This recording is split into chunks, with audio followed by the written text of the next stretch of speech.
오늘이 어머니 날이지만 호세아의 예언이 급해서 우리 호세아서를 계속해 강의하도록 하겠습니다. 이 호세아서는 총 몇 개의 예언으로 이루어졌다고 그랬죠? 제가 질문을 안 한다 속으로 다짐하는데요. 다짐해도 소용없는 것 같아요. 습관이 돼서. 총 9개의 예언으로 이루어져 있는 것이 호세아서입니다. 오늘 본문이 이제 그 첫 번째 예언의 마지막 부분인데요. 남북이 나뉘어진 상태에서 각 진영의 선지자들이 각각 이제 많이 활동을 했는데 이 호세아 선지자는 북이스라엘에서 태어난 사람입니다. 그리고 북이스라엘의 황금 시대를 열었던 이 여로보암 2세 시대에 활동했던 선지자가 호세아 선지자입니다. 이 북이스라엘은 이미 그 시작에서부터 언약을 파기하고 시작됐죠. 다윗의 혈통이 아닌 여로보암이라는 자가 나라를 분리해서 나라를 세운 겁니다. 거기서 시작을 해서 218년 동안 이제 존속하는데요. 그 기간 동안 악을 행하다가 결국은 아수르에서 주전 722년에 멸망하게 됩니다. 이 북이스라엘에는 19명의 왕이 있었습니다. 19명의 왕이 있었는데 한 명의 선한 왕도 없었습니다. 한 명도 없이 모두가 다 하겠다. 그러니까 처음부터 218년 동안 계속해서 악한 삶을 살은 나라가 북이스라엘입니다. 그래서 하나님께서 이 북이스라엘을 완전히 폐하여 버리시겠다 말씀하시고 완전히 폐하여 버리신 사건들이 이제 오늘 예언의 말씀으로 먼저 시작이 되는 겁니다. 그래서 선지자를 보내셔서 너희들을 내가 심판할 것이다. 그러면서 심판의 이유를 설명하기도 하시는 거죠. 그것을 우리가 지금 주일마다 보고 있는 겁니다. 다시 한번 말씀을 드리지만 북이스라엘이 망하게 된 이유는 첫 번째 예언서에서 세 가지가 없다라고 그랬죠. 그렇죠? 세 가지가 없다. 뭐죠? 또 물어봤네. 죄송합니다. 지식과 인애와 하나님 아는 지식이 없었습니다. 그래서 계속해서 내 백성이 지식이 없어 망한다. 내 백성이 지식이 없어서 망한다. 내 백성이 지식을 버렸다. 이런 말씀을 계속 기록합니다. 그러니까 하나님의 아는 지식이 없는 북이스라엘 백성들에게 진실과 인애도 없는 그들에게 하나님께서는 말씀하실 때 들어라. 4장 1절에 보면 거기 그렇게 나옵니다. 4장 1절에 이스라엘 자손들아 여호와의 말씀을 들으라. 이렇게 들으라. 그 다음에 오늘 본문에서도 뭐라고 되어 있어요? 들어라. 그 다음에 깨달아라. 그 다음에 귀를 기울여라. 반복하는 똑같은 말입니다. 들으라는 말이 들으라. 제발 좀 들어라. 1절 말씀에 보시면 제사장들아 들어라. 이스라엘 족속들아 깨달아라. 왕족들아 귀를 기울이라. 반복적으로 하는 말이 뭐냐? 모든 사람들에게 좀 제발 들어라. 믿음은 어디서 날까요? 들음에서 난다 그랬습니다. 그러니까 우리는 말씀을 들어야 돼요? 안 들어야 돼요? 들어야 돼요. 말씀을 들어야 돼요. 말씀을 듣지 않고 신앙생활 한다는 말은 거짓말입니다. 말씀을 읽지 않으면서 나는 신앙이 좋다라고 믿음이 좋다라고 이야기하는 그것은 거짓말입니다. 듣는 것이 중요합니다. 하나님의 말씀을 듣는 것이 중요하죠. 그래서 언제든지 마찬가지입니다. 성도들은 목회자의 말을 잘 들어야 되고 국가는 대통령의 말을 잘 들어야 되고 자녀들은 누구의 말을 잘 들어야 돼요? 부모님의 말을 잘 들어야 돼요. 잘 듣습니까? 안 들어요. 그러니까 문제가 생기는 거예요. 그래서 우리 인생에서 후회하는 때가 언젠가 하면요. 막 듣지 않고 있다가 꼭 뒤에 가서 어머니 세상을 떠난 다음에 아니면 자기 일이 실패한 다음에 그때 가서야 아유 그때 어머니 말을 들을 걸. 그때 막 후회하는 거죠. 특별히 오늘 어머니 날인데 자녀들이 어머니를 생각하면서 눈물을 흘리는 사람들을 보면요. 가장 큰 이유가 뭐냐. 그때 어머니에게 다 하지 못했던 것들이 기억나고 어머니의 말을 듣지 않아서 자기가 어머니를 속썩였던 일들이 생각나는 사람들이 많이 옵니다. 많이 울어요. 그래서 저희 집에서는 제가 많이 울어요. 제일 속썩였던 아들이기 때문에. 자녀들은 어머니의 마음을 잘 모릅니다. 잘 몰라요. 어려서는 어머니의 말을 아예 귀뚱으로 듣지 않죠. 도리어 뭘 모른다고 자꾸 무시하기도 합니다. 엄마는 모르면서도 그런 얘기 한다. 자꾸 그래요. 근데 나이 들어가면 더 그래요. 그렇죠? 나이 들어가면 잘 기억도 못하니까 아까 얘기했는데 그것도 못 기억하냐고 또 뭐라고 자꾸 구박해요. 근데 어머니들이 왜 우리에게 그런 말씀을 하셨고 왜 우리를 그렇게 심하게 꾸중하셨고 왜 이렇게 뒤돌아서 눈물을 흘리셨는가. 나중 가면 알게 되는데 결국 이 문제가 어디서 오는 거냐? 듣지 않기 때문에. 예수님께서도 신앙인들에게 이야기합니다. 귀 있는 자는 뭐해라? 들을지어다. 들을 귀가 있는 자들은 들어야 된다. 우리가 잘 듣는 자가 되어야 됩니다. 특별히 우리 신앙생활하는 성도님들은 하나님의 말씀을 잘 들어야 됩니다. 그 말씀이 비록 우리의 마음에 찔림이 있어도 내 죄가 드러나는 말씀이라 할지라도 그 말씀을 잘 들어야 됩니다.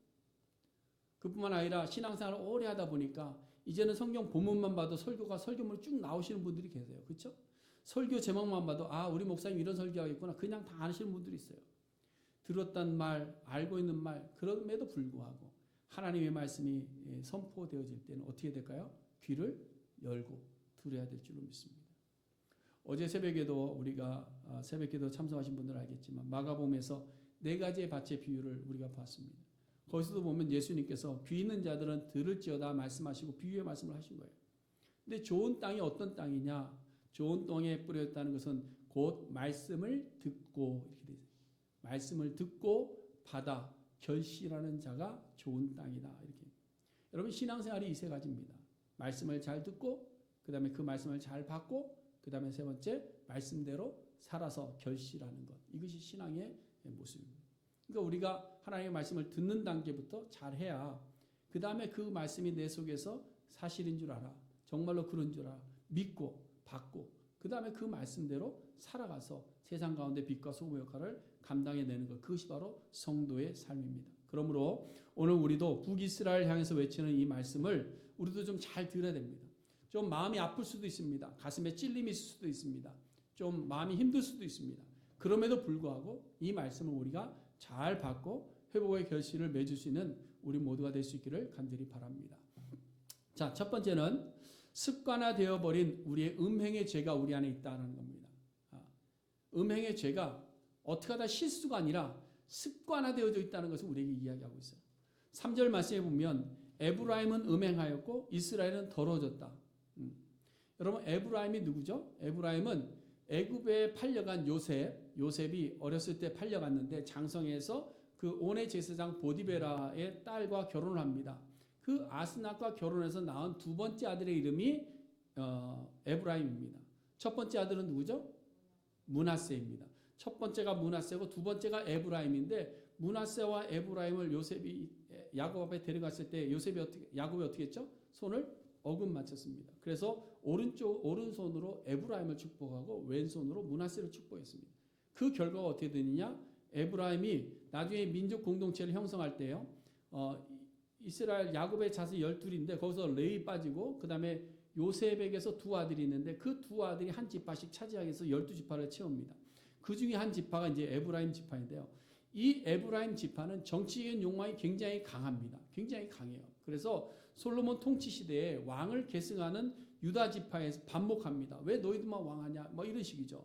그러면서 유다 지파와 반목해서 자주 충돌을 일으킵니다. 반란을 일으키게 됐던 사람들이 에브라임 지파입니다. 근데 이 에브라임 지파가 남북이 갈라져서 북이스라엘 형성할 때에 북쪽 지역에서 영향력을 행사하던 지파가 에브라임 지파입니다. 에브라임 지파. 다시 말해서 에브라임아라고 하는 것은 북이스라엘 전체를 지칭하고 있는 겁니다. 그 다음에 이스라엘아라고 하는 것은 남유다를 지칭하는, 결국 뭐냐? 북이스라엘 사람들과 남유다에 있는 모든 사람들이 음행하였다. 이것을 말씀하고 있는. 그것도 습관적으로 음행했다. 이 말은 그들의 음행이 일반화되어 버렸다. 이 얘기를 하고 있는 겁니다. 그럼 에브라임의 음행이라는 것이 무엇을 이야기하느냐? 정말로 그들이 난잡한 그런 일들을 많이 벌였느냐? 뭐 그런 것도 있어요. 그런 육체적인 어떤 성적인 관계들을 통해서 음행을 행하는 일들도 있습니다. 그러나 여기서 더 강조하고 싶은 것은 뭐냐? 여호와를 떠나서 다른 우상을 섬기는 행위를 음행이라고 이야기하고 있는 겁니다. 4절 말씀 보세요. 그들의 행위가 그들로 자기 아버지 하나님께로 돌아가지 못하게 하나니 이는 음란한 마음이 그 속에 있어 여호와를 알지 못하는 까닭이라. 그렇죠? 그 음행이 뭐냐? 그 마음속에 음란한 마음이 가득 차 있어서 여호와를 알지 못하기 때문에 여호와께로 돌아가지 아니하고 음행한 일들을 우상을 숭배하는 일들로 갔다라는 겁니다. 그것을 음행이라고 이야기하는 거죠. 북이스라엘 민족은 남북이 갈라지면서부터 음행을 시작했습니다. 그 음행이 뭐냐? 산당을 만들어 놨죠. 그렇죠? 베델과 단에다가 산당을 만들어 놓고 그 산당에다 우상들을 만듭니다. 우상을 만들어서 이것이 너희 하나님, 우리의 하나님이다 라고 너희들이 여기서 예배해라. 그렇게 이야기를 합니다. 그게 뭐냐? 하나님을 떠난 거죠. 그러다 시간이 지나면서 어떤 신이 또 들어오냐? 바알을 받아들이기 시작합니다. 그래서 바알을 자꾸 섬깁니다. 아세라를 섬깁니다. 그래서 그 마음이 오랜 시간 동안 형식적으로는 하나님을 믿는다고 이야기하지만 우상들로 가득 차 있었어요. 그것이 바로 음행입니다. 하나님의 선민이라고 이야기하면서도 그들이 섬기는 것은 뭐예요? 우상을 섬기고 있는 것. 그것이 바로 음행이죠. 여러분, 불륜을 행하는 사람들의 특징도 마찬가지죠. 결혼한 부부가 다른 여인을 사랑하거나 다른 남자를 사랑해서 음행을 저지르게 되면 몸은 같이 있지만 마음은 뭐예요? 배우자에게서 멀어져 있는 것. 그것이 바로 음행입니다. 그러니까 같이 있다고 해서 음행이 없는 것이 아니라 그 마음이 멀어져 있으면 그것이 바로 음행이다라는 겁니다. 음행이다. 근데 정말 무서운 것은 뭐냐? 지금 우리가 살아가는 이 세상이 북이스라엘과 다를 것이 하나도 없더라라는 거예요. 다른 우리 교회들 마찬가지, 성도들의 모습도 마찬가지고 남유다처럼 더러워져 있더라라는 겁니다. 더러워져 있더라. 무슨 말인가 하면 오늘날 우리가 사는 세상을 잘 보시면 음행의 요소들이 너무나도 많습니다. 너무나도 미화되어져 가고 있습니다. 그리고 그것이 당연시 되어져 가고 있는 것이 오늘날의 세상입니다. 하나님 외에 다른 것을 사랑하면서도 그것이 하나님을 사랑하는, 하나님을 배반하는 모습이 아닌 것처럼 아름답게 미화해서 꾸며내고 있더라라는 겁니다. 그래서 여러분 요즘 드라마나 이런 걸 보시면 결혼한 남녀가 다른 애인 만나는 것에 대해서 어떻게 합니까? 불륜으로 처리하는 것이 아니라 굉장히 아름다운 사랑으로 미화시켜 버리지 않습니까? 현실이 그렇다는 것을 그대로 보여주고 있는 겁니다. 거짓된 삶을 살면서 막 사기치고 사람들 속여서 돈 벌고 그래서 부유한 집을 가지고 화려하게 꾸며놓고 그랬는데 사람들은 뭐라고 그래요? 야, 저 사람 어떻게 참 지혜롭다. 참 수단 좋다. 나도 좀 저렇게 살아봤으면. 부러워하지 않습니까?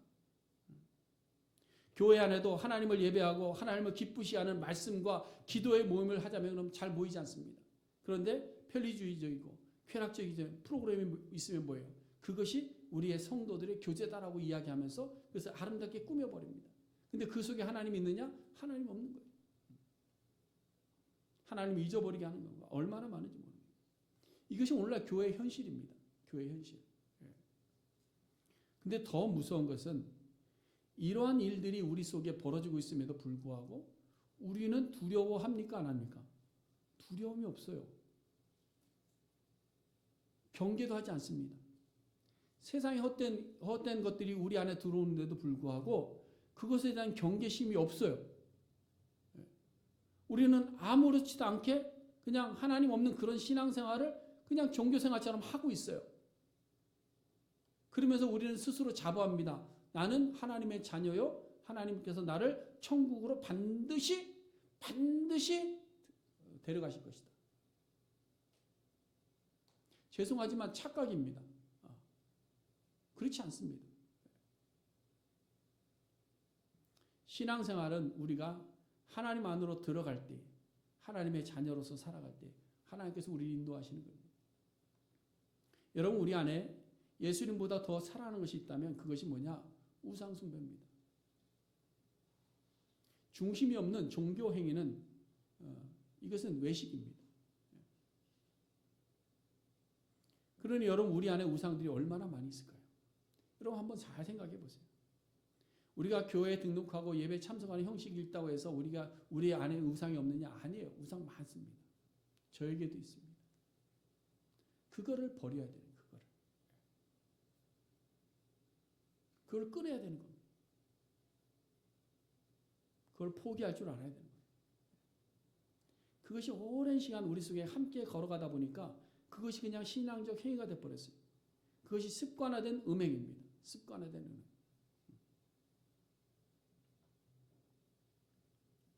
여러분, 우리의 형식적인 종교 행위가 심각한 우상 숭배가 된다는 사실에 대해서 우리는 기억을 해야 됩니다. 십자가를 바라보는데 어떤 분이 그런 얘기합니다. 십자가가 우리에게 우상이 되기도 한다. 그 얘기 들어보셨는지 모르겠어요. 그냥 십자가만 보고 있고 십자가만 손에 들고 있으면 하나님께 나에게 복 주실 거야 라고 그냥 생각하는 거죠. 십자가가 우리에게 주는 의미는 뭘까요? 내 죄를 대신해서 예수님께서 죽으신 우리의 심볼입니다.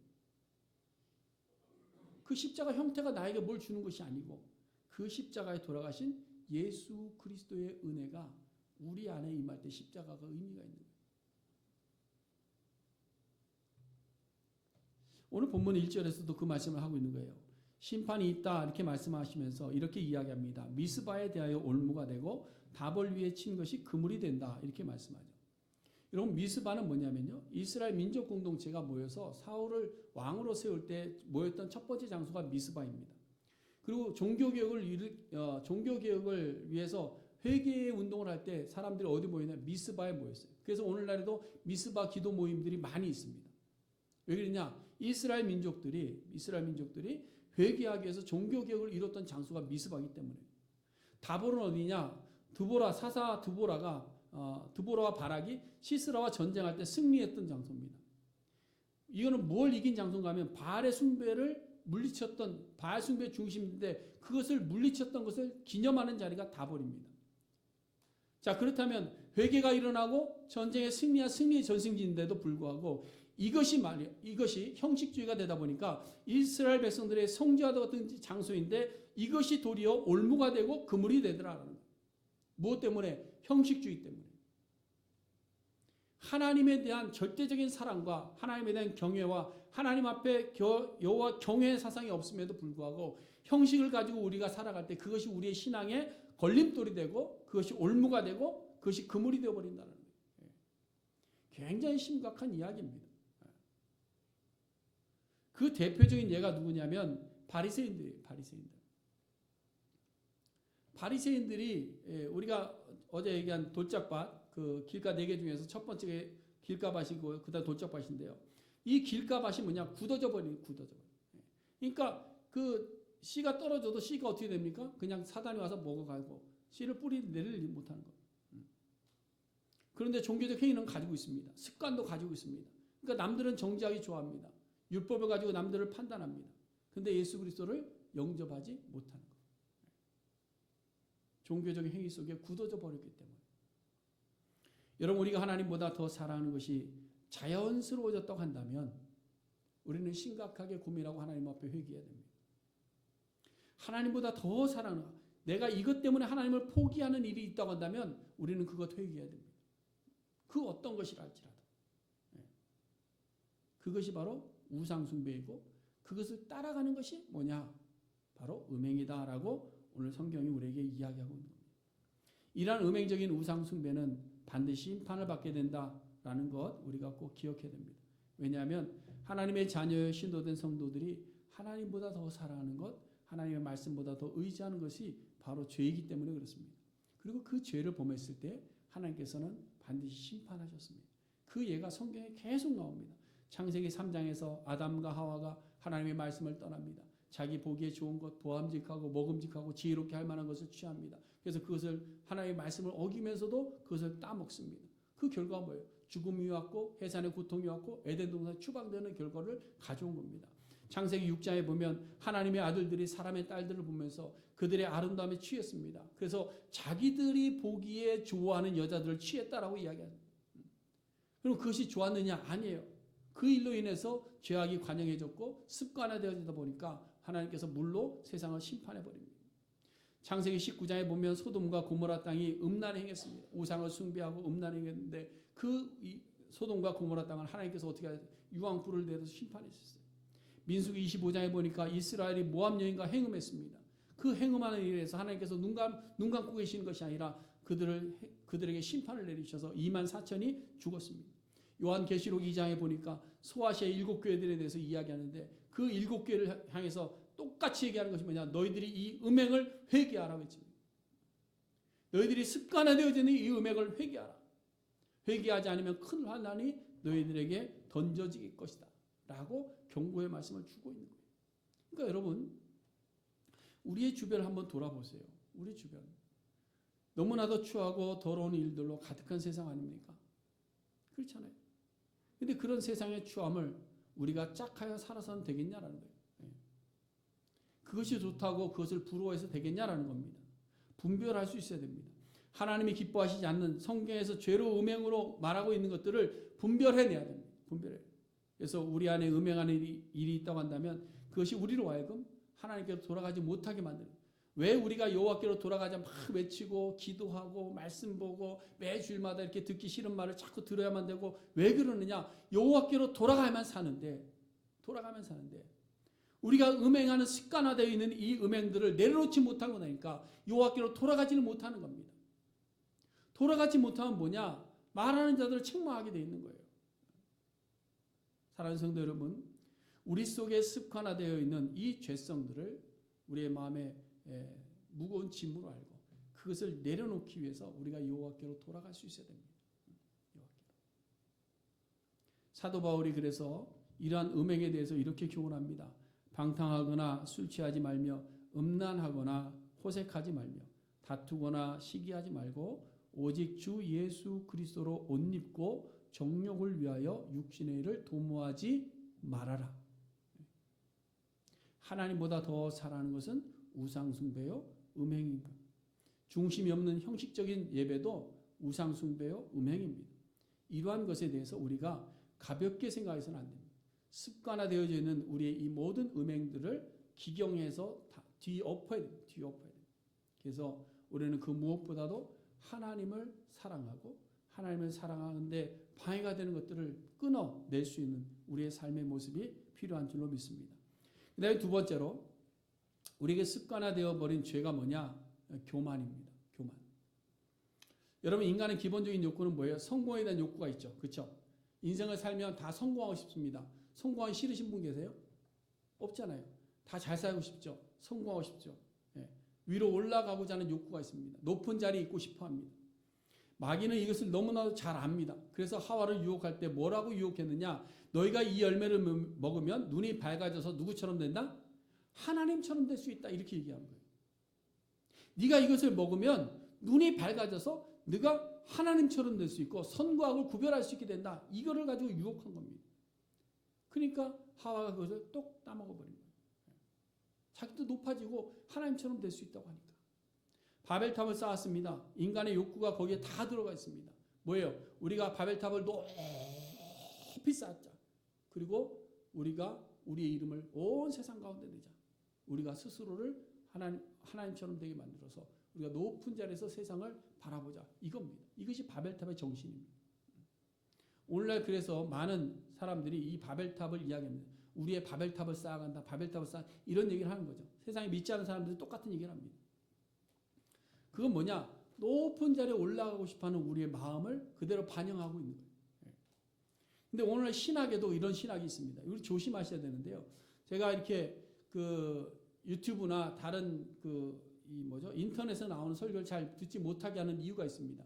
그건 뭐냐면 우리의 분별력이 있으면 괜찮습니다. 어느 설교를 들어도 분별력이 있으면 되는데 분별력이 없으면요. 잘못된 번영 신학 속에 빠져들어갈 수밖에 없습니다.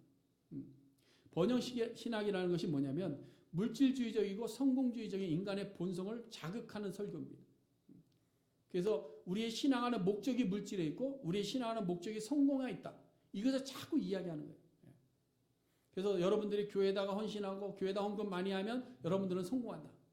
여러분들은 부자 된다. 이런 얘기하는 겁니다. 제가 지금 이야기한 것처럼 똑같이 이야기하는 목사님들이 계세요. 그런 얘기 들으면 빨리 돌아서세요.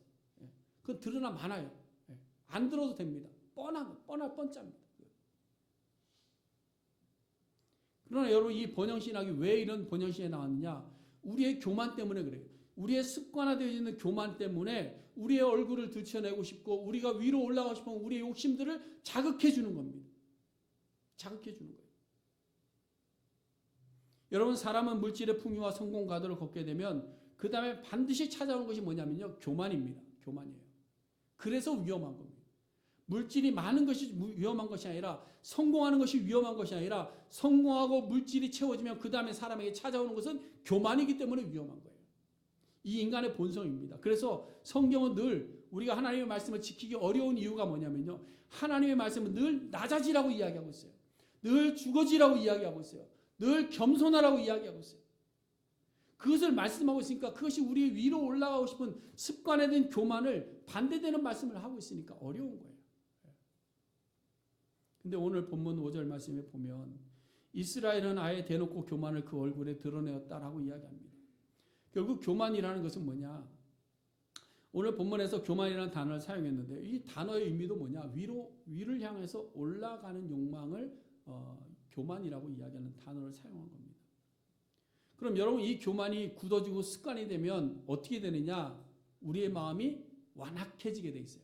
악해진다라는 거죠. 누구의 말을 잘 듣지를 않습니다. 자기의 생각이 완전하다고 생각합니다. 그래서 아무리 말씀이 떨어져도 그 말씀이 뿌리를 내리지 못합니다.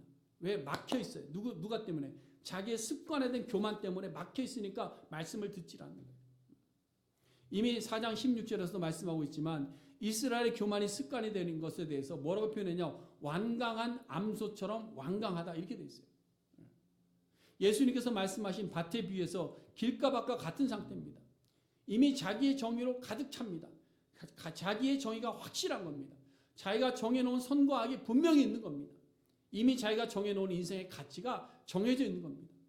그러니까 위로 올라가고 물질을 많이 가지고 성공하는 이런 가치가 이미 정해져 있으니까 내려가라, 낮아져라, 나누어라, 베풀어라 이러니까 안 되는 거예요. 그게. 그래서 교만하게 되면 사람은 악해집니다. 악해지는 게 나쁜 습관이 아니라 완악해지네. 마음이 완악해져요. 그래서 누구의 말도 듣지 않습니다. 그 대표적인 예가 애굽의 바로 왕입니다. 모세가 애굽으로 돌아가서 내 백성들을 보내라. 그때에 바로가 내가 왜 이 백성들을 보냈냐? 내가 지금 잘 사용하고 있는데. 그래서 하나님께서 재앙을 내리셨습니다. 재앙을 내리니까 어떻게 합니까? 그래 미안하다 데려가라. 근데 그러고 나서 바로 어떻게 했죠? 그 마음이 완악하여져서 그 다음날 바로 바꿔버립니다. 안 되겠다. 안 되겠다. 그렇게를 10번을 한 거예요. 10번을. 장자의 죽음을 경험하고 납니다. 그러고 나서야 이제 두 손 두 발 다 들었다. 데리고 가라. 다 보냅니다. 근데 보내놓고 변했느냐? 안 변했어요. 보내놓고 나니까 아쉬운 거예요. 다시 군대를 보냅니다. 가서 잡아와라. 그래서 군대를 쫓아갔어요. 잡았네? 못 잡았어요. 도리어 그 군대만 홍해 바다에 수장시켜버리고 말았습니다. 마음의 완악함이라는 것이 바로 이런 겁니다. 누구의 말도 듣지 아니하고 누구의 교훈도 듣지 아니하고 자기의 생각에 묻혀서 오로지 자기의 생각 속에서 빠져 살아가는 거예요. 그래서 잠언 기자는 마음이 완악한 자는 재앙에 빠진다라고 교훈하고 있는 거예요. 오늘 본문에서도 마찬가지입니다. 6절과 7절 말씀 보세요. 6절과 7절. 그들이 양떼와 소떼를 끌고 여호와를 찾으러 갈지라도 만나지 못할 것이다. 교만한 자들이 완악한 자들이 여호와 앞에 간다 할지라도 완악한 마음을 가지고 교만한 마음을 가지고 아무리 성전에 올라가서 예배한다 할지라도 그 형식을 취한다 할지라도 그 예배는 바알에게 드린 예배가 되어버리기 때문에 하나님께서 받지 않으신다. 아니 하나님이 이미 떠나셨기 때문에 그 자리에서 하나님을 만날 수 없다라고 이야기하고 있는 거예요. 굉장히 무섭지 않습니까? 뿐만 아니라 여기에 대해서 한 가지를 더 붙입니다. 그들의 기업을 삼킬 것이다라고 경고까지 하십니다. 하나님께서는 교만한 자들에 대한 심판을 이미 역사 속에서 계속해서 보여주셨습니다. 특별히 하나님의 백성들이 민노라하면서 하나님 앞에 살고자 하기보다는 자기를 높이기 위해서 하나님을 찾는 자들을 돌아보지 아니하시고 아니하신 것에 대해서 심판하시겠다고 하나님께서 말씀하고 있습니다. 그럼에도 불구하고 역사 속에서 수천 년 동안 하나님께서 계속해서 경고하고 그 증거를 보여주셨음에도 불구하고 우리는 어떻습니까? 우리는 이미 습관화되어져 있는 우리의 교만을 포기하지 못합니다. 포기하지 못해요. 그래서 말씀을 전하고 하다가 참 힘든 부분이 뭐냐면 목사님 그래도 이것만큼 내가 절대로 안 할 겁니다. 이런 분도 있어요. 이거는 하나님의 말씀에 있어도 나는 절대로 안 하겠습니다. 이런 분도 있어요. 제가 무서워져요. 절대로 한다고. 하나님의 말씀 앞에서도 내가 더 강해지는 것이죠. 그러니까 말씀이 떨어져도 말씀이 뿌리를 내리지 못하는 겁니다. 여러분 우리가 예배를 시작하면서 찬양합니다. 그렇죠? 주의 보좌로 나아갈 때 찬양합니다. 그 찬양하고 그 다음에 뭐 하죠? 참회 기도합니다. 참회 기도. 그것은 왜 하느냐? 내가 산 것이 주님의 은혜이고 내가 지금 살아갈 수 있는 길도 예수 그리스도 십자가의 은혜밖에 없다. 그것을 인정하고 스스로 낮아지는 겁니다. 하나님이 나를 이렇게 사랑하셨음에도 불구하고 나는 또다시 죄를 졌고 교만의 습관을 따라 교만한 삶을 살았음을 주님 앞에 회개하는 겁니다. 그러므로 우리 안에 있는 이 습관화된 교만을 말씀으로 기경하심으로 여호와께로 돌아가는 우리 모든 성도님들 될 수 있기를 간절히 바랍니다. 여러분 앞에서 찬양할 때에 또 우리가 참여하며 기도할 때에 형식으로 따라가지 마시고 그 의미를 분명히 알고 우리가 예배를 함께 참여하는 저희들 될 수 있기를 바랍니다. 북이스라엘 백성들은 자기 소견에 좋은 대로 자신들이 만들어낸 부유함이 그들을 교만하게 만들었어요. 교만하게. 여로보암 2세 때 그 나라가 그 죄악 가운데 있었고 바알을 섬겼음에도 불구하고 나라가 부강해집니다. 그러니까 교만해지는 거예요. 교만. 근데 여러분 주님께서는 말씀합니다. 늘 선줄로 생각하느냐? 그럼 넘어질까를 조심해라. 늘 스스로를 옳다 여기느냐? 교만의 자리에서 내려와라. 주님께서 말씀합니다. 사랑하는 성도 여러분, 오늘 우리는 북이스라엘에 선포된 첫 번째 예언의 말씀을 들었습니다. 우리 안에 진실과 인애가 없습니다. 하나님을 아는 지식이 없습니다. 하나님을 아는 지식을 버렸습니다. 그래서 가져온 우리의 삶의 방식이 뭐냐? 음행이 습관화되었고 교만이 습관화됩니다. 그 결과 우리에게 임할 것은 마지막 때 임하는 것이 뭐죠? 심판입니다. 이대로 가면 하나님의 심판대 앞에서 우리는 설 수가 없는 겁니다. 설 수가 없는 거예요. 그래서 이 말씀을 여러분 들어야 됩니다. 그 말씀을 깨달아야 됩니다. 귀를 기울여야 됩니다. 나는 아니야 하는 생각 자체가 교만입니다. 여러분 우리에게는 하나님보다 더 사랑하는 것이 있어서는 안 됩니다. 그것은 우상이고 음행입니다. 이것을 우리가 기경에서 뒤엎어야 여호와께로 돌아갈 수 있습니다. 지난 금요일부터 우리는 여호와께로 돌아가자고 우리의 음행을 버리자고 기도회를 시작했습니다. 지금 화요일부터요. 근데 권사님들이 모였어요. 다른 분들 잘 안 모여요. 권사님들은 꼭 오시고 그랬더니 권사님들만 모이는 줄 아나 봐요.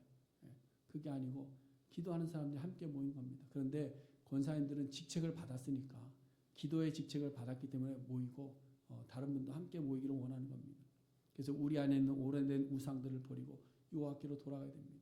그래서 우리가 먼저 모여서 한 것이 하나님 앞에 회개했습니다.